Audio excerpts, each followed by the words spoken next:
Après son abdication du 6 avril 1814, Napoléon Bonaparte reçoit la souveraineté sur l'île d'Elbe et conserve quelques centaines de soldats pensionnés par le gouvernement des Bourbons restaurés.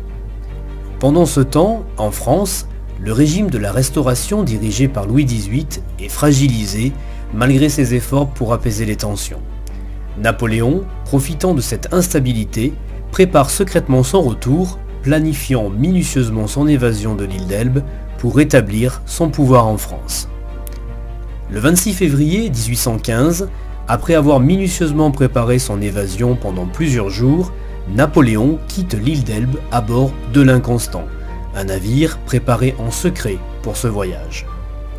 Cette nuit-là, le commissaire anglais Neil Campbell, chargé de surveiller Napoléon, s'était absenté pour se rendre à Livourne, laissant ainsi l'opportunité à l'empereur des Français de finaliser ses préparatifs sans être perturbé.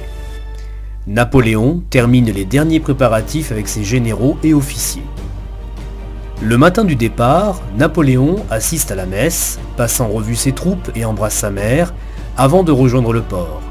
Il salue la foule venue lui rendre hommage et monte à bord de l'Inconstant, accompagné de ses proches et de ses fidèles grenadiers. Portant son habit vert caractéristique, Napoléon quitte Elbe avec détermination, laissant derrière lui des proclamations dénonçant le règne des Bourbons et appelant les Français à le rejoindre. La traversée, bien que ponctuée de moments de tension, se déroule sans encombre. Les précautions prises pour éviter la détection, comme le retrait des insignes distinctifs des grenadiers et l'utilisation d'un pavillon neutre, contribuent au succès de l'évasion. Arrivant près de la côte française, Napoléon remplace sa cocarde elboise par le tricolore français, symbolisant son retour imminent.